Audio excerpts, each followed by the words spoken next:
제 돈 전액 출금해 주세요. 지금 당장요. 네? 지금요? 네. 103억 2천만 원 전액요.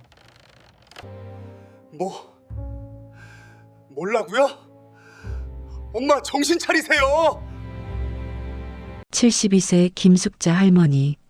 10년간 폐지를 주우며 하루 7,000원으로 살아왔습니다. 하지만 그녀의 통장에는 103억이 들어 있었습니다. 자녀들도 몰랐던 이 돈의 정체는 과연 무엇일까요? 이 놀라운 이야기가 궁금하시다면 구독과 좋아요 부탁드립니다. 그럼 이 영상의 사연 지금 시작하겠습니다. 새벽 5시 나는 오늘도 수레를 끌었다. 차가운 바람이 목덜미를 파고들었지만 이제는 익숙했다. 10년째 같은 시간, 같은 골목을 도는 일, 폐지를 주워 모으고 무게를 재고 고물상 아저씨에게 건네는 일. 할머니, 오늘은 좀 적네요. 고물상 아저씨가 저울을 보며 말했다. 7,000원이요. 7,000원. 아침부터 지금까지 6시간을 일한 대가. 나는 지폐를 받아 주머니 깊숙이 넣었다. 구겨지지 않게, 잃어버리지 않게. 할머니, 요즘 폐지값이 많이 떨어졌어요. 다른 일 알아보시지 그래요? 다른 일? 72살 할머니가 할 수 있는 일이 뭐가 있을까? 허리는 구부정하고 무릎은 삐걱거리고 눈은 침침한데 괜찮아요. 이거라도 할 수 있으니까. 나는 빈 수레를 끌고 집으로 향했다. 반지하 원룸. 10년 전 남편이 떠나고 나서 나는 이곳에서 혼자 살고 있다. 월세 30만 원, 관리비 5만 원, 전기세 2만 원, 가스는 아껴 쓰면 1만 원, 총 38만 원. 한 달에 25번 폐지를 주어야 겨우 월세를 낼 수 있다. 밥은 하루 한 끼로 버틴다. 저녁 7시 나는 편의점에 들어갔다. 냉장고 앞에 서서 주머니 속 지폐를 꺼냈다. 1,000원짜리 7장, 1,500원짜리 삼각김밥, 2,000원짜리 도시락, 500원짜리 컵라면. 나는 오늘도 삼각김밥을 골랐다. 내일 아침까지 버텨야 하니까. 물은 편의점 정수기에서 받아 마시면 된다. 할머니, 따뜻하게 데워드릴까요? 알바생이 물었다. 20대로 보이는 내 손주뻘 되는 아이. 아니야, 괜찮아. 그냥 먹을게. 전자레인지를 돌리면 미안하니까. 이 아이도 바쁠 텐데. 나는 김밥을 들고 집으로 왔다. 차가운 김밥을 한 입 베어 물었다. 밥알이 목구멍을 넘어가는 게 느껴졌다. 감사합니다. 나는 작은 목소리로 말했다. 누구에게 하는 말인지는 모르겠지만 그래도 오늘 하루를 살아낸 것에 대해. 밥을 다 먹고 나니 할 일이 없었다. 텔레비전은 고장난 지 3년째. 고칠 돈이 아까워 그냥 두었다. 핸드폰은 옛날 이지폰. 전화만 되면 그만이니까. 나는 벽장을 열었다. 맨 안쪽 먼지 쌓인 상자 하나. 남편의 유품. 상자를 꺼내 뚜껑을 열었다. 남편의 낡은 안경. 퇴색한 결혼사진. 그리고 작은 USB 하나. 나는 USB를 손에 쥐었다. 10년 전 남편이 마지막으로 건네준 것. 여보, 이거 절대 버리지 마. 나중에 쓸 일이 있을 거야. 남편은 그렇게 말하고 일주일 후 세상을 떠났다. 갑작스러운 심장마비. 병원비도 내지 못한 채 나는 USB를 영정사진 앞에 놓았다. 여보, 오늘도 못 팔았어. 고물상 아저씨에게 물어봤었다. 이게 얼마나 되냐고. 아저씨는 웃으며 말했다. 할머니, 이런 거 이제 아무도 안 써요. 100원도 안 돼요. 100원. 그래도 나는 버리지 못했다. 남편이 마지막으로 남긴 거니까. 핸드폰이 울렸다. 큰아들이었다. 여보세요, 민수야? 엄마 바쁘니까 문자로만 해요. 뚜 마이너스. 전화는 끊겼다. 나는 핸드폰을 내려다봤다. 화면에 통화 종료 글자가 떴다. 5초. 아들과 통화한 시간. 5초. 나는 핸드폰을 덮고 다시 USB를 바라봤다. 여보, 우리 애들 잘 키운 거 맞지? 대답은 없었다. 촛불만 조용히 흔들렸다. 추석 아침, 나는 새벽 4시에 일어났다. 평소보다 1시간 일찍. 오늘은 명절이니까. 아이들이 올 거니까. 시장에 가서 사과 3개를 샀다. 한 개에 2,500원. 비싸다고 생각했지만 오늘은 특별한 날이니까. 배 2개, 전 부칠 부침개 가루, 나물, 총 23,000원. 일주일치 생활비였지만 괜찮다. 아이들이 오면 돈보다 중요한 게 있으니까. 차례상을 차렸다. 남편 영정 사진 앞에 사과, 배, 나물, 전을 가지런히 놓았다. 손이 떨렸다. 설레는 건지 긴장되는 건지 모르겠다. 여보, 애들이 온대. 오늘은 꼭 올 거야. 나는 핸드폰을 켰다. 오전 6시, 큰아들에게 문자를 보냈다. 민수야, 엄마가 차례상 차렸어. 몇 시에 올 거니? 30분 후. 엄마, 올해는 처가 먼저 가야 해서요. 저녁에 갈게요. 저녁? 나는 핸드폰을 꼭 쥐었다. 괜찮아. 저녁이면 오겠지. 둘째 아들에게도 문자를 보냈다. 현수야, 형은 저녁에 온대. 너는 언제 올 거니? 1시간 후. 엄마, 올해는 처가 가야 해서. 죄송해요. 죄송해요. 나는 화면을 바라봤다. 글자가 흐릿하게 보였다. 눈이 침침해서 그런가. 오후 8시. 현관문이 열렸다. 엄마 왔어요. 큰아들 민수였다. 가슴이 뛰었다. 10개월 만이었다. 어머, 민수야. 어서 와라. 밥 먹었니? 나는 얼른 일어나 아들을 맞았다. 네, 먹었어요. 엄마, 30분만 있다 갈게요. 처가에서 늦어서. 나는 고개를 끄덕였다. 30분이라도 괜찮다. 아들 얼굴을 보는 것만으로도. 아들은 차례상 앞에 앉았다. 절을 한 번 하고 일어났다. 엄마, 요즘 어떻게 지내세요? 응, 괜찮아. 폐지 주워서 먹고 살아. 엄마, 그거 언제까지 하실 거예요? 나이도 있으신데. 아들의 목소리에는 걱정보다 짜증이 섞여 있었다. 엄마가 다른 일을 해야 내가 편하잖아요. 사람들이 우리 엄마가 폐지 줍는다고 하면 창피하다고요. 나는 입을 다물었다. 그리고 엄마, 이거 아직도 갖고 계세요? 아들이 영정사진 옆 USB를 집어들었다. 이거 이제 버리세요. 아무 쓸모도 없는 거. 그래도 아빠가 마지막으로 준 거라서. 엄마, 10년 됐어요. 이제 그만 놔드려요. 아들은 USB를 내 손에 쥐어줬다. 며느리가 현관문을 열고 들어왔다. 여보, 빨리 가야 해요. 벌써 8시 반이에요. 네, 알았어요. 엄마, 저 갈게요. 아들은 일어섰다. 30분도 안 됐다. 민수야, 밥이라도. 엄마, 다음에요. 바빠서. 현관문이 닫혔다. 나는 USB를 내려다봤다.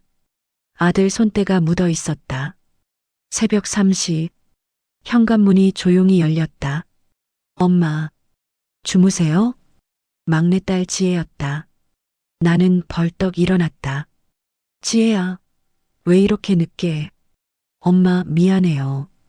편의점 야간 근무 끝나고 왔어요. 딸은 작은 비닐봉지를 내밀었다. 엄마, 이거 유통기한 지난 거라서 버리는 거예요. 제가 몰래 가져왔어요. 삼각김밥 3개, 컵라면 2개, 바나나 우유 1개. 나는 눈물이 날 것 같았다. 지혜야, 고마워. 엄마, 오빠들 왔다 갔어요? 응. 큰오빠는 조금 있다가 갔고 둘째는 못 왔어. 딸은 차례상을 바라봤다. 식어버린 전, 시들어가는 나물. 엄마, 제가 절 올릴게요. 딸은 차례상 앞에 무릎을 꿇었다. 편의점 유니폼을 입은 채로 아버지, 지혜 왔어요. 늦어서 죄송해요. 딸은 절을 했다. 한 번, 두 번. 나는 딸의 어깨를 감싸 안았다. 얇은 어깨가 떨리는 게 느껴졌다. 지혜야, 울지 마. 엄마, 제가 돈을 더 많이 벌어야 하는데 편의점 알바밖에 못해서. 아니야. 넌 잘하고 있어. 딸은 고개를 들었다. 눈가가 붉었다. 엄마, 오빠들은 왜 엄마한테 이래요? 변호사에 의사면 뭐해요? 엄마한테 30분도 안 입고 가는데. 나는 딸의 머리를 쓰다듬었다. 괜찮아. 오빠들도 바쁘니까. 엄마는 왜 맨날 그래요? 오빠들 편만 들고. 딸은 다시 눈물을 훔쳤다. 우리는 한동안 아무 말 없이 앉아 있었다. 차례상 앞에서 남편 영정 사진을 바라보며 엄마, 이거 뭐예요? 딸이 USB를 집어들었다. 아, 그거. 아빠가 마지막으로 준 거야. 이 안에 뭐가 들었어요? 모르겠어. 엄마가 컴퓨터를 어디 알아? 딸은 USB를 자세히 들여다봤다. 엄마, 이거 혹시 중요한 거 아니에요? 큰오빠는 버리래. 아무 쓸모 없다고. 딸은 고개를 저었다. 엄마, 오빠 말 듣지 마세요. 제가 한번 알아볼게요. 괜찮아, 지혜야. 너도 바쁜데. 아니에요. 제 친구 중에 컴퓨터 잘하는 애가 있어요. 한번 물어볼게요. 딸은 USB를 조심스럽게 제자리에 놓았다. 새벽 5시. 딸은 가방을 메고 일어났다. 엄마, 저 집에 가서 씻고 학교 가야 해요. 학교? 지혜야, 넌 대학 졸업했잖아. 아, 맞다. 학원이에요. 영어 학원 강사 면접 봐요. 면접? 그럼 합격하면 편의점 그만둘 수 있어? 네, 합격하면요. 나는 딸의 손을 꼭 잡았다. 지혜야, 꼭 합격해라. 네, 엄마. 엄마도 건강하세요. 폐지 너무 무거운 거 들지 마시고. 딸은 문을 열고 나갔다. 나는 창문으로 딸의 뒷모습을 바라봤다. 작은 체구가 골목길을 걸어가고 있었다. 지혜야. 나는 창문에 손을 얹었다. 차가운 유리가 손바닥에 닿았다. 그때 깨달았다. 세 자녀 중에 막내딸만 뭔가 달랐다. 오빠들은 30분도 못 입고 갔지만 지혜는 3시간을 함께했다. 오빠들은 USB를 버리라고 했지만 지혜는 알아보겠다고 했다. 여보, 우리 막내딸 제대로 키운 거 맞지? 영정 사진 속 남편은 여전히 웃고 있었다. 나는 USB를 다시 손에 쥐었다. 지혜가 알아본대. 이 안에 뭐가 들었는지. 처음으로 희망 같은 게 생겼다. 3일 후, 나는 오늘도 수레를 끌고 골목을 돌았다. 종이 박스를 발견하면 주워 담고 캔을 발견하면 밟아서 납작하게 만들었다. 할머니, 뒤에서 누군가 불렀다.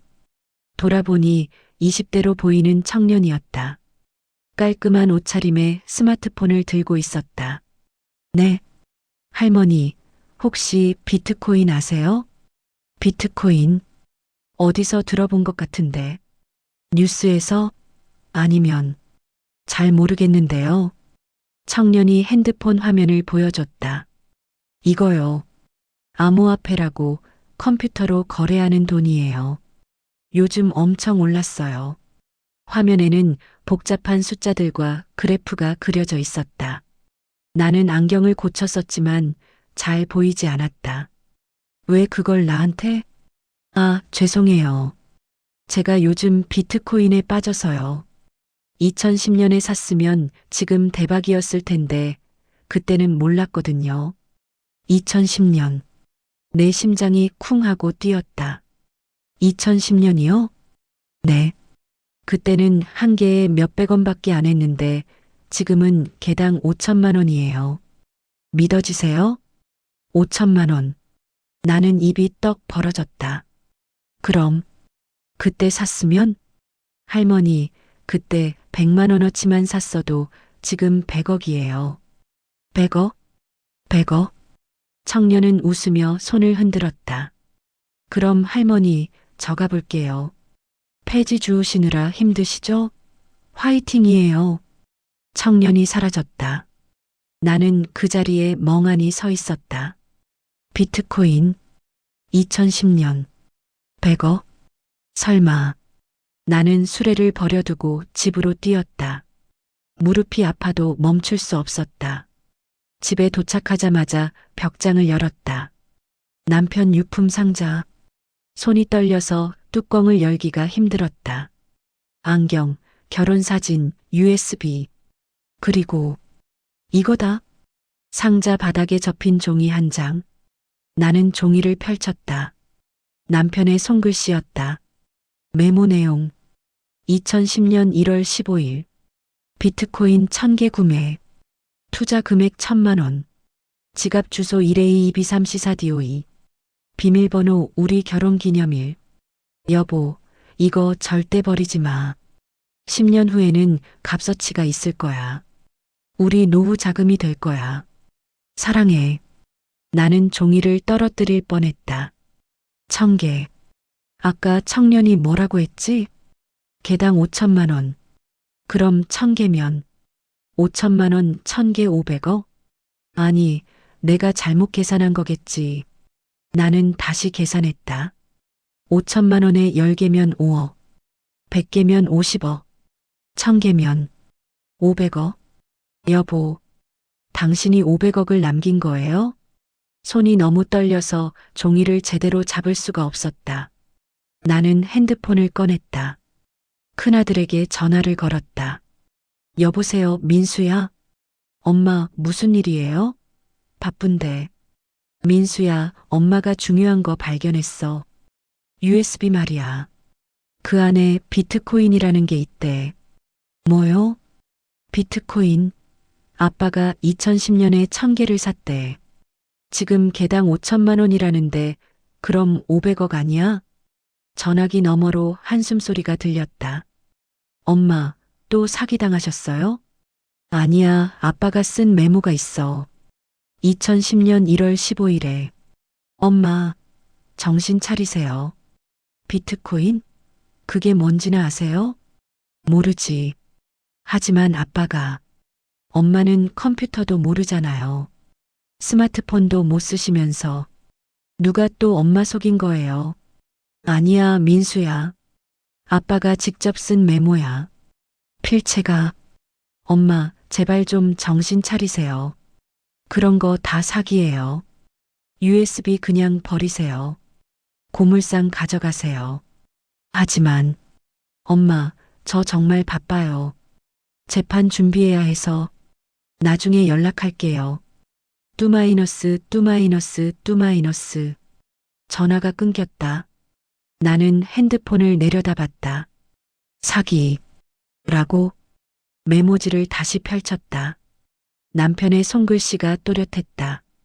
이게 사기면 당신은 왜 이런 걸 남긴 거예요? 눈물이 메모지에 떨어졌다. 글씨가 번졌다. 그날 밤 나는 잠을 이룰 수 없었다. 500억? 아니, 설사 아들 말대로 사기라고 해도 확인은 해봐야 하는 거 아닌가? 새벽 2시. 나는 일어나 옷을 갈아입었다. 은행. 내일 아침 제일 먼저 은행에 가자. USB와 메모지를 가방에 넣었다. 여보, 내일 은행 가볼게요. 이게 진짜인지 가짜인지. 영정사진 속 남편은 여전히 미소 짓고 있었다. 만약 진짜라면 당신 정말 대단한 사람이었어. 나는 가방을 꼭 껴안고 눈을 감았다. 내일이 기다려졌다. 무서우면서도 기대됐다. 10년 만에 처음으로 뭔가 달라질 것 같은 예감이 들었다. 오전 9시. 나는 은행 앞에 섰다. 유리로 된 커다란 건물. 정장을 입은 사람들이 드나들고 있었다. 나는 낡은 가방을 꼭 껴안았다. 안에는 USB와 메모지가 들어 있었다. 들어가야 하는데. 하지만 발이 떨어지지 않았다. 저 안에 들어가면 뭐라고 말해야 하지? 비트코인 확인하러 왔습니다. 직원이 날 이상한 사람으로 볼까? 할머니, 사기당하셨어요 라고 하면 나는 심호흡을 했다. 괜찮아. 그냥 물어보기만 하면 돼. 손잡이를 잡았다. 차가웠다. 문을 밀고 들어갔다. 은행 내부는 조용했다. 에어컨 바람이 살랑살랑 불었다. 깔끔한 대리석 바닥에 내 낡은 운동화가 쿵쿵 소리를 냈다. 어서 오세요. 젊은 여직원이 미소를 지으며 다가왔다. 무엇을 도와드릴까요? 저기, 비트코인 확인하러 왔는데요. 비트코인이요? 직원의 미소가 조금 흐려졌다. 네. 제 남편이 2010년에 샀다는데. 고객님, 죄송하지만 은행에서는 암호화폐를 직접 취급하지 않습니다. 전문 거래소를 이용하셔야. 아, 그럼. USB 있는데 이거 확인할 수 있나요? 나는 가방에서 USB를 꺼냈다. 직원이 USB를 보더니 눈을 크게 떴다. 고객님, 잠시만 기다려 주시겠어요? 직원은 급히 안쪽으로 사라졌다. 나는 의자에 앉아 기다렸다. 시계를 봤다. 5분, 10분. 왜 이렇게 오래 걸리지? 20분 후, 나이 든 남자 직원이 나왔다. 정장에 안경을 쓴 지점장처럼 보이는 사람. 고객님, 이쪽으로 오시겠습니까? 네. 상담실로 모시겠습니다. 나는 직원을 따라갔다. 복도를 지나 VIP라고 쓰인 문 앞에 섰다. 여기, 제가 들어가도 돼요? 네, 고객님. 들어가십시오. 문이 열렸다. 고급스러운 소파, 커다란 책상, 따뜻한 조명. 앉으시죠. 나는 조심스럽게 소파에 앉았다. 너무 푹신해서 엉덩이가 깊이 빠졌다. 직원이 노트북을 켰다. 고객님, USB 주시겠습니까? 나는 USB를 건넴과 동시에 메모지도 함께 내밀었다. 제 남편이 2010년에 이걸 샀다는데 진짜인지 확인하고 싶어서요. 직원이 메모지를 읽더니 표정이 굳어졌다. 고객님, 이게 정말 뭐가요? 직원은 USB를 노트북에 꽂았다. 키보드를 두드리는 소리. 딸깍딸깍. 그러더니 화면을 뚫어지게 쳐다봤다. 고객님, 네, 이건 암호화폐 전문가 상담이 필요합니다. 왜요? 가짜예요? 아닙니다. 너무 진짜라서요. 직원의 손이 떨리는 게 보였다. 고객님, 3일만 기다려 주시겠습니까? 본사에서 전문가를 보내겠습니다. 그럼 진짜 있다는 거예요? 비트코인이? 직원은 고개를 끄덕였다. 네. 그것도 상당히 많이요. 나는 가슴이 두근거렸다. 얼마나요? 정확한 금액은 전문가가 확인해야 합니다. 하지만 대략 직원은 계산기를 두드렸다. 최소 100억은 넘을 것 같습니다. 100억? 내 귀를 의심했다. 뭐라고요? 고객님, 혹시 어지러우세요? 물 좀 드릴까요? 직원이 황급히 물을 따라줬다. 나는 물을 벌컥벌컥 마셨다. 손이 떨려서 컵을 제대로 잡을 수가 없었다. 100억? 이라고요? 네. 하지만 정확한 건 3일 후에. 알았어요. 기다릴게요. 나는 USB를 도로 받았다. 직원이 말했다. 고객님, 이거 정말 조심히 보관하세요. 잃어버리시면 절대 안 됩니다. 네, 알겠습니다.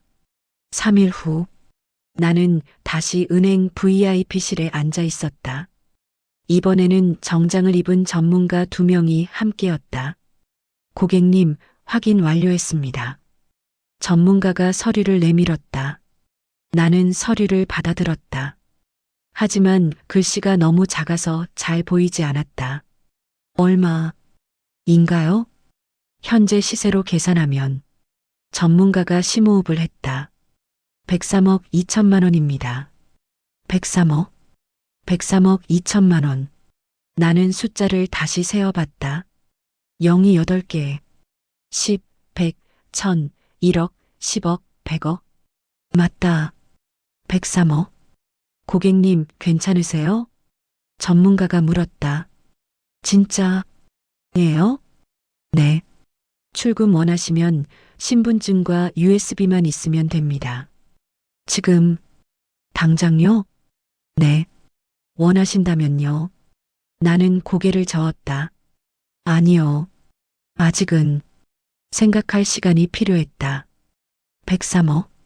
평생 폐지 주어서 벌 수 없는 돈. 10년 동안 7천 원씩 벌어서 모아도 절대 만들 수 없는 돈. 고객님, 한 가지만 여쭤봐도 될까요? 네. 자녀분들은 아시나요? 이 사실을? 자녀들. 큰아들 민수. 엄마는 컴퓨터도 모르잖아. 사기당한 거야. 둘째 현수. 명절에도 안 오는. 막내딸 지혜. 편의점 야간 알바하는. 아니요. 아직 몰라요. 말씀하실 계획이신가요?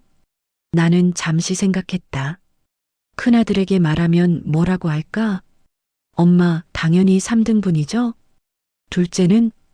저 처가 집 전세금 갚아야 하는데. 그리고 막내딸은? 엄마, 저는 필요 없어요. 엄마가 쓰세요. 아직은 말 안 할 거예요. 전문가가 고개를 끄덕였다. 현명하신 선택입니다. 천천히 생각하세요. 나는 은행을 나왔다. 햇살이 따가웠다. 가방 안 USB가 묵직하게 느껴졌다. 103억. 내 평생 상상도 못한 돈. 하지만 이상하게도 마음이 무거웠다. 행복하다기보다는 두려웠다. 이 돈을 누구에게 줘야 하지? 나는 집으로 걸어가며 생각했다. 자녀들에게 알리면 모든 게 달라질 거다. 지금처럼 폐지를 주우는 엄마가 아니라 103억을 가진 엄마로 보겠지. 조금만 더 지켜보자. 나는 결심했다. 자녀들에게 알리지 말자. 적어도 지금은 진짜 나를 걱정하는 게 누군지 확인할 때까지. 일주일 후 나는 큰아들 민순의 아파트 앞에 섰다. 32평형 아파트, 강남. 초인종을 눌러야 하는데, 하지만 손이 떨려서 버튼을 누를 수가 없었다. 만약 내가 허리 아파서 병원 가고 싶은데 돈 좀 빌려달라고 하면 민수는 뭐라고 할까? 나는 심호흡을 했다. 괜찮아. 그냥 테스트야. 딩동 마이너스. 초인종을 눌렀다. 30초 후 문이 열렸다. 어머, 엄마. 갑자기 왜요? 며느리였다. 민수 있니? 회사 갔어요. 무슨 일이세요? 저기, 엄마가 허리가 너무 아파서 병원 좀 가려는데. 며느리의 표정이 굳어졌다. 엄마, 병원비 얼마나 들어요? 한 10만 원 정도. 10만 원이요? 엄마, 요즘 병원비 엄청 비싼 거 아세요? MRI 찍으면 30만 원인데. 그럼 그냥 약국에서. 네, 약국 가세요. 파스 사면 3천 원이에요. 그게 낫죠. 며느리는 지갑을 꺼냈다. 5만 원권 한 장을 꺼내 내밀었다. 이거 드릴게요. 파스 사시고 나머지는 밥 드세요. 5만 원. 나는 돈을 받았다. 고마워. 네. 그럼 저 바빠서요. 들어가 보세요. 문이 닫혔다. 나는 5만 원을 내려다봤다. 103억 있는 엄마한테 5만 원. 쓴웃음이 나왔다. 다음 날, 둘째 아들 현수네 집. 이번에는 전화로 먼저 물어봤다. 현수야, 엄마가 겨울 외투가 너무 낡아서 새 거 하나 사고 싶은데. 엄마 외투요? 백화점 가면 비싸잖아요. 응. 그럼 시장에서. 시장도 비싸요. 인터넷으로 사세요. 제가 링크 보낼게요. 딕마이너스. 핸드폰에 문자가 왔다. 쇼핑몰 링크와 함께 메시지. 여기서 10,000원짜리 있어요. 싸고 괜찮을 거예요. 10,000원짜리 외투. 현수야, 그런데 엄마가 인터넷 주문을 어떻게 해? 엄마, 카드 있으시면 되잖아요. 아, 맞다. 엄마 카드 없으시죠? 그럼 편의점 가서 현금으로 충전하면 돼요. 엄마, 저 환자 봐야 해서요. 끊을게요. 뚜마이너스. 나는 핸드폰을 내려놨다. 인터넷 쇼핑? 나는 어떻게 하는지도 모른다. 103억 있는데 10,000원짜리 외투를 인터넷으로 사라고. 공원 벤치에 앉아 하늘을 봤다. 회색 구름이 가득했다. 마지막 테스트. 막내딸 지혜. 나는 일부러 딸네 집 앞에서 쓰러진 척했다. 엄마. 지혜가 계단을 뛰어내려왔다. 엄마, 왜 여기서? 어디 아파요? 지혜야. 어지러워서. 빨리 병원 가야 해요.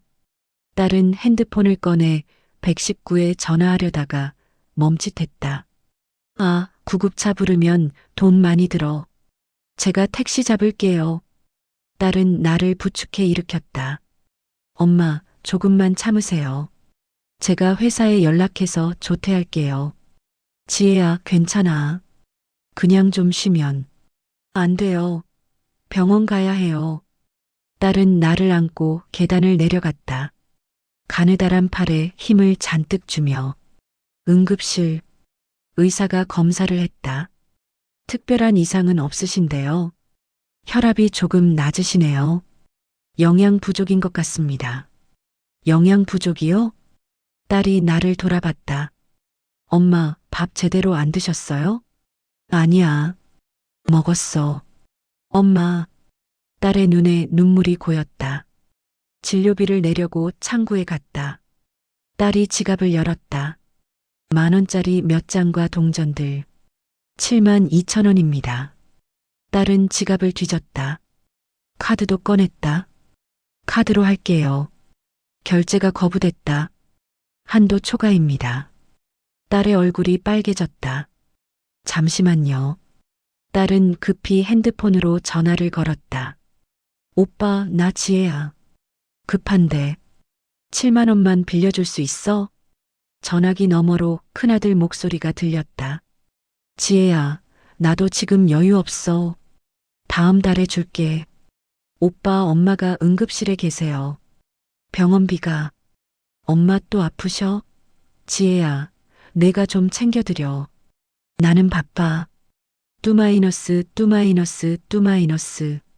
딸은 핸드폰을 주머니에 넣었다. 잠시만요. 제가 ATM 가서 대출 받고 올게요. 지혜야. 나는 딸의 손을 잡았다. 엄마가 낼게. 엄마, 돈 어디 있어요? 나는 가방에서 5만 원을 꺼냈다. 큰 며느리가 준 돈. 이거랑 나머지는 엄마가 나중에 줄게. 엄마. 딸이 울먹였다. 우리는 택시를 타고 집으로 왔다. 딸네 좁은 원룸. 엄마, 여기서 좀 쉬세요. 제가 죽 끓여 드릴게요. 딸은 부엌으로 갔다. 나는 가방을 열었다. USB가 있었다. 지혜야. 네, 엄마. 엄마가 너한테 물어볼 게 있어. 딸이 다가왔다. 나는 USB를 꺼냈다. 이거 내가 알아보겠다고 했잖아. 아, 맞다. 엄마, 미안해요. 바빠서 깜빡했어요. 괜찮아. 그런데 지혜야. 나는 딸의 눈을 똑바로 봤다. 이 안에 뭐가 들었는지 너 혹시 아니? 딸의 표정이 굳어졌다. 엄마, 그게 솔직히 말해봐. 딸은 한참을 망설이다가 입을 열었다. 엄마, 그거 혹시 비트코인 맞죠? 나는 고개를 끄덕였다. 어떻게 알았어? 엄마, 제 친구가 2010년에 비트코인 샀다가 지금 30억 됐대요. 그 얘기 듣고 혹시나 해서 아빠 옛날 이메일 찾아봤어요. 이메일? 네. 아빠 계정 비밀번호가 엄마 생일이었거든요. 그래서 로그인해 봤더니 2010년 암호화폐 거래소 가입 메일이 있더라고요. 딸은 내 손을 꼭 잡았다. 엄마, 형들한테 말 안 했죠? 응. 아직. 절대 말하지 마세요. 딸의 목소리가 떨렸다. 형들한테 말하면 엄마는 진짜 외로워질 거예요. 무슨 말이야? 형들은 엄마가 아니라 돈을 보러 올 거예요. 딸이 눈물을 흘렸다. 엄마, 제발. 이 비밀 저만 알게 해주세요. 나는 딸을 꼭 안았다. 그래. 너만 알고 있자. 이틀 후 나는 집으로 돌아왔다. 막내딸 집에서 하루를 쉬고 온 길이었다. 여보, 다녀왔어요. 나는 남편 영정 사진 앞에 섰다. 그런데 USB가 없었다. 평소에 영정 사진 옆에 두던 자리. 그곳이 비어 있었다. 어디 갔지? 나는 황급히 주변을 뒤졌다. 책상 위, 서랍 속, 침대 밑. 없었다. 아니, 분명 여기 뒀는데. 가슴이 쿵쾅거렸다. 103억? 103억이 든 USB. 어디 갔어? 어디? 나는 방안을 온통 뒤집었다. 이불, 베개, 옷장, 신발장. 30분을 뒤졌지만 USB는 없었다. 핸드폰이 울렸다. 큰 며느리였다. 어머니, 저예요. 응? 무슨 일이니?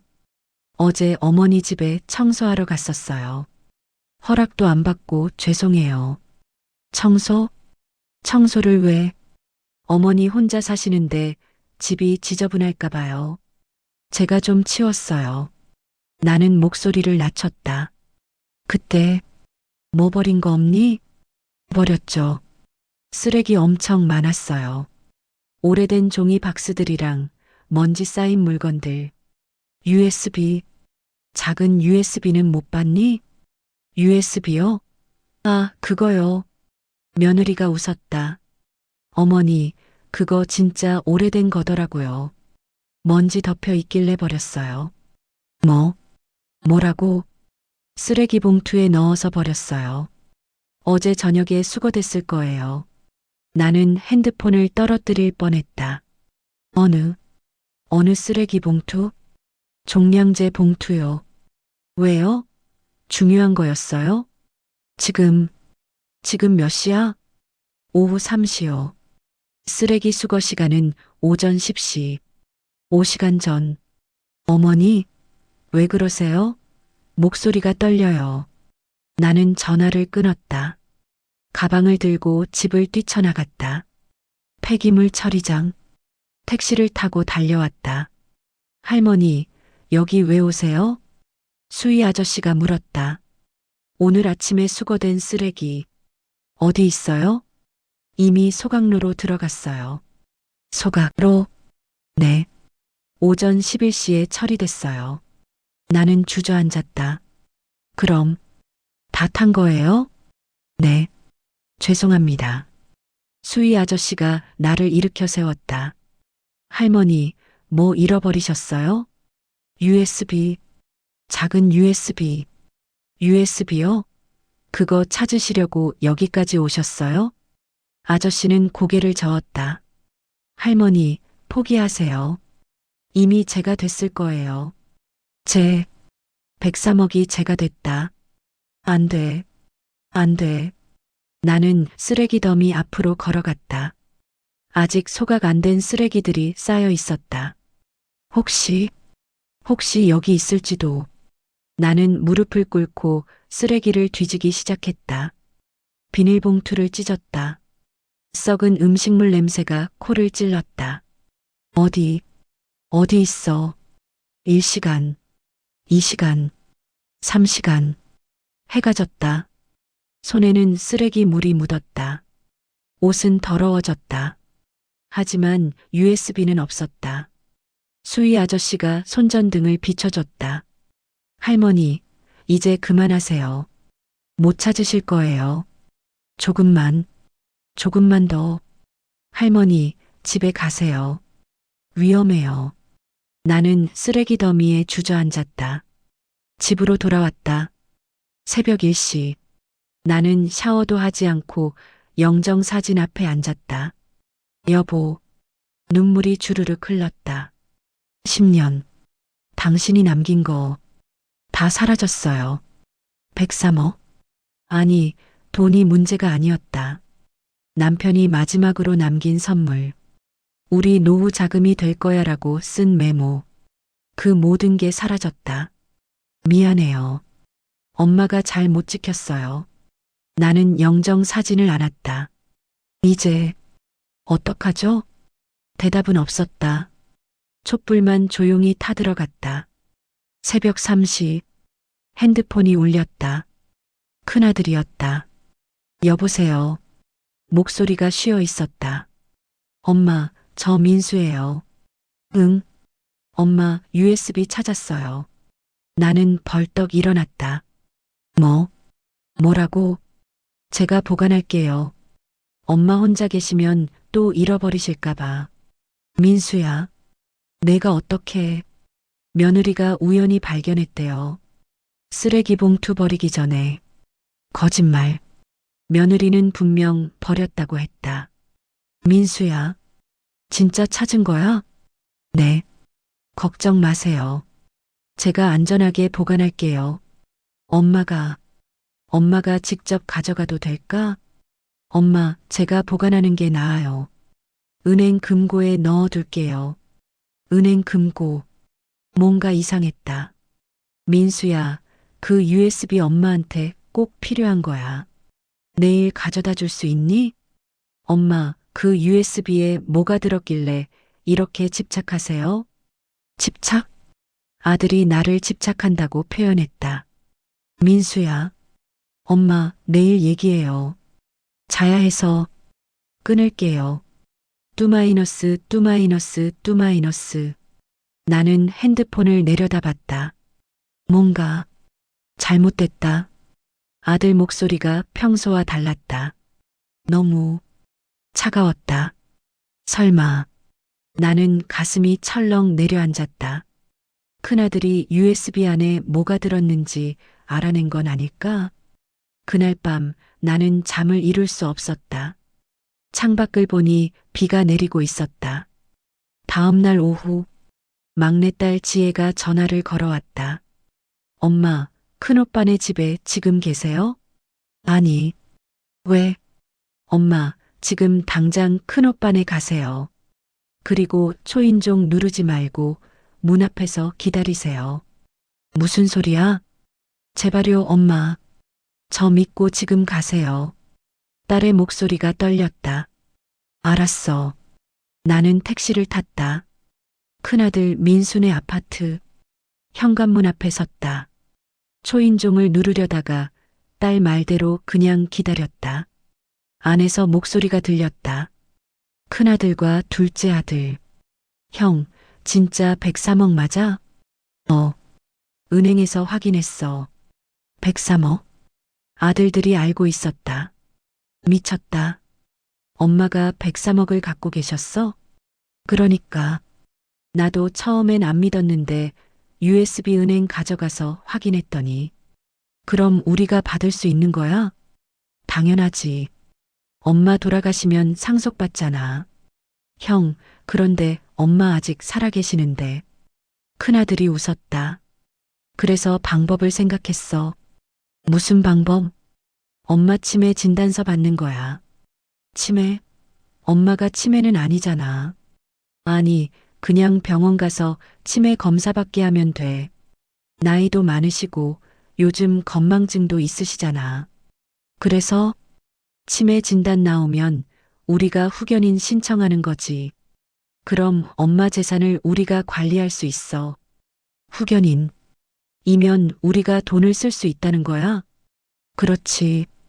엄마 명의로는 안 되지만 후견인 명의로 관리하면서 조금씩 빼내는 거지.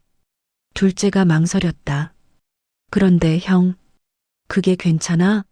불법 아니야? 불법은 무슨, 어차피 나중에 우리 거잖아. 미리 받는 것뿐이야. 막내는? 지혜는 어떻게 해? 지혜는 몰라. 걔한테는 절대 말하지 마. 걔는 엄마 편이거든. 그래. 형 말이 맞네. 어차피 103억이면 3등분해도 34억씩이잖아. 정확하게는 우리 둘이서 반반 나눠야지. 왜? 3등분 아니고? 지혜는 빼. 걔는 엄마한테 애교 떨면서 따로 받을 거야. 우리가 챙겨줄 필요 없어. 둘째가 웃었다. 형, 진짜 머리 좋다. 나는 문 앞에 서서 모든 걸 들었다. 손이 부들부들 떨렸다. 치매 진단서, 후견인, 103억. 내가 이런 아들들을 키웠구나. 눈물이 주르륵 흘렀다. 그때 계단에서 발소리가 들렸다. 막내딸 지혜였다. 딸은 핸드폰을 들고 있었다. 녹음 중. 엄마, 다 들으셨죠? 나는 고개를 끄덕였다. 딸이 핸드폰을 내밀었다. 엄마, 증거예요.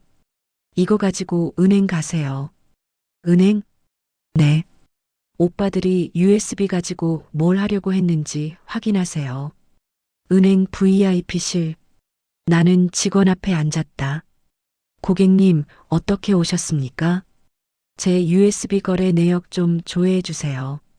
네, 잠시만요. 직원이 키보드를 두드렸다. 그러더니 표정이 굳어졌다. 고객님, 이거, 왜요? 누군가 어제 출금을 시도했습니다. 나는 심장이 쿵 내려앉았다. 출금이요? 네. 103억 전액 출금 시도가 있었습니다. 하지만 비밀번호를 틀려서 실패했습니다. 비밀번호. 남편이 메모에 쓴 우리 결혼기념일. 큰아들은 부모님 결혼기념일을 몰랐던 거다. 고객님, 혹시 아시는 분이 시도한 건가요? 나는 녹음 파일을 들려줬다. 큰아들과 둘째의 대화. 직원이 듣더니 얼굴이 창백해졌다. 고객님, 이건 제 아들들이에요. 직원은 한참을 말없이 앉아 있었다. 고객님, 경찰에 신고하시겠습니까? 나는 고개를 저었다. 아니요. 하지만 이건 명백한 재산 침탈 시도입니다. 알아요. 하지만 제가 직접 해결할 거예요. 고객님, 대신 한 가지만 부탁할게요. 말씀하세요. 제 돈 전액 출금해 주세요. 지금 당장요. 네. 지금요? 네. 103억 2천만 원 전액요. 직원이 당황했다. 고객님, 그 큰 금액을 어디에 보관하시려고요? 제 통장이요. 제 이름으로 된 통장에 넣어주세요. 알겠습니다. 신분증 주시겠습니까? 나는 신분증과 USB를 건넸다. 30분 후 통장이 나왔다. 잔액 103억 2천만 원. 고객님, USB는 어떻게 하시겠습니까? 버려주세요. 네. 이제 필요 없어요. 다 통장으로 옮겼으니까요. 직원이 USB를 받았다. 나는 통장을 가방에 넣었다. 그리고 한 가지 더요. 네. 제 아들들이 오면 이미 출금됐다고 말해주세요. 엄마가 다 가져갔다고요. 직원이 씁쓸하게 웃었다. 알겠습니다, 고객님. 집으로 돌아왔다. 핸드폰을 켰다. 큰아들, 둘째, 막내딸에게 단체 문자를 보냈다. 내일 오후 2시 엄마 집으로 다 모여라. 꼭 와야 한다. 마이너스 엄마. 5분 후 큰아들에게서 전화가 왔다. 엄마, 무슨 일이에요? 내일 오면 알아. 엄마, 혹시 USB 찾으셨어요? 응, 찾았어. 그럼 저한테 내일 직접 와. 다 줄 테니까. 네, 알겠습니다. 전화를 끊었다. 나는 통장을 꺼내봤다. 103억 2천만 원. 여보, 내일이에요. 내일 우리 아이들한테 다 보여줄 거예요. 누가 진짜 엄마를 사랑하는지, 누가 돈을 사랑하는지. 영정사진 속 남편이 웃고 있었다. 나는 촛불을 켰다. 내일을 위해. 다음날 오후 2시. 초인종이 울렸다. 먼저 온 건 큰아들 민수였다. 엄마 왔어요. 들어와. 5분 후 둘째 현수가 도착했다. 엄마, 무슨 일이에요? 갑자기 오라고 해서. 앉아. 막내도 곧 올 거야. 10분 후 막내딸 지혜가 왔다. 엄마, 딸은 내 손을 꼭 잡았다. 괜찮아. 나는 세 자녀를 바라봤다. 큰아들과 둘째는 정장을 입고 왔다. 막내딸은 편의점 알바복 차림이었다. 다들 왔네. 나는 그들 앞에 섰다. 오늘 너희를 부른 이유는. 큰아들이 끼어들었다. 엄마, USB 말씀이시죠? 제가 안전하게 보관하고 있어요. 민수야, 입 닥쳐. 내 목소리가 차가웠다. 큰아들이 놀란 표정을 지었다. 엄마, 오늘은 엄마가 말할 거야. 너희는 듣기만 해. 나는 가방에서 통장을 꺼냈다. 이게 뭔지 아니? 통장. 이요? 응. 엄마 통장. 둘째가 웃었다. 엄마, 통장에 돈이나 있으세요? 폐지 주워서 번 돈이면 얼마나? 103억 2천만 원. 거실이 조용해졌다. 뭐라고요? 엄마 통장에 103억이 들어있어. 큰아들이 벌떡 일어났다. 엄마, 그게 무슨 소리예요? USB는 제가 보관하고 있는데. 내가 가진 건 빈 USB야. 엄마, 그럼 제가 어제 은행에. 응. 내가 비밀번호 틀려서 출금 실패했지. 큰아들의 얼굴이 새하얗게 질렸다. 엄마, 어떻게? 은행에서 다 알려줬어. 누가 출금하려고 했는지. 나는 둘째를 봤다. 현수야, 너도 알고 있었지? 형이랑 같이 의논했잖아. 둘째가 고개를 숙였다. 엄마, 그게 치매 진단서, 후견인 신청, 103억 나눠 갖기. 다 들었어. 막내딸 지혜가 핸드폰을 꺼냈다. 엄마, 녹음 파일 들려드릴까요? 지혜야, 넌 어떻게? 큰아들이 동생을 노려봤다. 너 몰래 녹음한 거야? 오빠야말로 몰래 엄마 돈 빼내려고 한 거잖아. 닥쳐. 넌 상관없는 일이야. 상관없는 일이 아니라고요. 오빠가 엄마한테 뭘 하려고 했는지 알아요. 나는 손을 들어두를 멈췄다. 그만해. 이제 엄마가 결정할게. 나는 세 자녀를 차례로 봤다. 민수야, 넌 엄마한테 5만 원 줬지. 큰아들이 입을 열었다. 엄마, 그건. 현수야, 넌 인터넷 쇼핑몰 링크 보냈지. 10,000원짜리 외투. 둘째가 고개를 숙였다. 지혜야, 넌 응급실 데려가면서 대출 받으려고 했지. 막내딸이 눈물을 흘렸다. 엄마, 죄송해요. 아니야. 지혜야, 넌 잘못한 거 없어. 나는 통장을 테이블에 놓았다. 이 돈을 어떻게 할지 생각 많이 했어. 큰아들이 앞으로 다가왔다. 엄마, 당연히 3등분이죠? 우리가 다. 민수야. 네. 넌 영원. 네. 현수야, 넌 영원. 둘째가 벌떡 일어났다. 엄마, 그럼 다 막내한테 주시려고요? 아니. 나는 막내딸을 봤다. 지혜야, 넌 1억. 엄마, 1억만 받아라. 영어 학원 강사 되려면 학원 차리는데 돈 필요하잖아. 엄마, 저는 괜찮아요. 필요 없어요. 딸이 고개를 저었다. 받아. 이건 내 몫이야. 그럼 나머지 102억은요? 나는 미소 지었다. 폐지 줍는 노인들 쉼터 지을 거야. 거실이 폭발했다. 엄마, 미쳤어요? 102억을 쉼터예요? 큰아들이 소리쳤다. 우리가 엄마 자식인데 당연히 우리가 받아야죠. 당연히? 나는 큰아들을 똑바로 봤다. 민수야, 넌 엄마가 허리 아프다고 했을 때 뭐라고 했지? 그건 약국에서 파스 사라고 했지. 5만 원 주면서. 현수야, 넌? 둘째가 대답하지 못했다. 10,000원짜리 외투 사라고 링크 보냈지. 인터넷으로. 나는 두 아들을 번갈아 봤다. 너희가 엄마한테 해준 게 뭐야?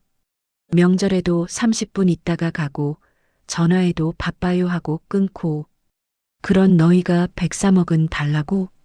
큰아들이 무릎을 꿇었다. 엄마, 죄송합니다. 제가 잘못했어요. 일어나. 엄마, 제발. 일어나라고. 내 목소리가 떨렸다. 이제 너희한테 줄 건 없어. 엄마가 평생 폐지 주우면서 깨달은 게 있어. 돈보다 중요한 건 사람이야. 엄마를 사람으로 본 건 지혜 하나뿐이었어. 1년 후 비트코인 할머니 쉼터 개소식. 3층 건물 앞에 현수막이 걸렸다. 나는 깨끗한 옷을 입고 막내딸과 함께 섰다. 엄마, 떨려요? 응, 조금. 잘하실 거예요. 엄마가 제일 잘 아시잖아요. 폐지 줍는 게 얼마나 힘든지. 쉼터 안에는 폐지 수거 노인들을 위한 공간이 마련돼 있었다. 무료 식당, 무료 목욕탕, 무료 의료실, 그리고 따뜻한 잠자리. 할머니, 한 노인이 다가왔다. 고마워요. 덕분에 오늘 따뜻한 국 먹었어요. 천만에요. 자주 오세요. 노인이 눈물을 흘렸다. 나도 눈물이 났다. 저녁, 집으로 돌아왔다. 영정 사진 앞에 앉았다. 여보, 당신이 남긴 돈. 잘 쓰고 있어요. USB는 이제 없었다. 하지만 통장에는 아직 101억이 남아 있었다. 앞으로 100년은 쉼터 운영할 수 있을 거예요. 촛불을 켰다. 민수랑 현수는 요즘 연락 안 해요. 괜찮아요. 언젠가는 알겠죠. 엄마가 왜 이런 선택을 했는지. 지혜는 영어 학원 잘 차렸어요. 강사로 일하면서 행복해해요. 그리고 엄마는 나는 미소 지었다. 이제 폐지 안 주어요. 대신 쉼터에서 다른 할머니들 도와주고 있어요. 그게 더 행복해요. 문이 열렸다. 막내딸이었다. 엄마, 저녁 드셨어요? 아니, 아직. 제가 김밥 샀어요. 같이 먹어요. 우리는 작은 상을 펼쳤다. 김밥, 라면, 단무지. 엄마, 응? 후회 안 하세요? 100이요? 전혀. 나는 딸의 손을 잡았다. 엄마는 이제 알아. 진짜 부자가 뭔지. 돈 많은 게 부자가 아니라 사랑하는 사람이 있는 게 부자야. 딸이 눈물을 흘렸다. 엄마, 사랑해요. 나도 사랑해, 지혜야. 에필로그. 그로부터 3년 후, 큰아들 민수가 쉼터를 찾아왔다. 엄마, 민수야? 엄마, 죄송합니다. 아들이 무릎을 꿇었다. 제가 정말 잘못했어요. 나는 아들을 일으켰다. 일어나. 엄마, 저 이혼했어요. 뭐? 며느리가 저한테 103억 없으면 의미 없다고. 떠났어요. 아들이 울었다. 엄마가 하신 말씀.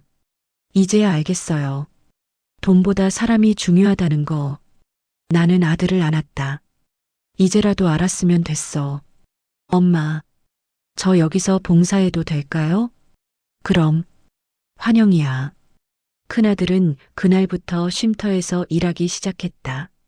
변호사 일은 그만두고 노인들 법률 상담을 무료로 해줬다. 둘째도 6개월 후 찾아왔다. 엄마, 저도 봉사하고 싶어요. 의사였던 둘째는 쉼터 무료 진료실을 맡았다. 진짜 마지막. 나는 지금 75살. 비트코인 할머니 쉼터는 전국에 5개로 늘어났다. 매일 300명의 노인들이 찾아온다. 남은 돈은 90억. 아직 100년은 더 운영할 수 있다. 그리고 무엇보다 세 자녀가 모두 쉼터에서 일하고 있다. 돈 때문이 아니라 사람 때문에. 여보, 나는 오늘도 영정 사진 앞에 앉는다.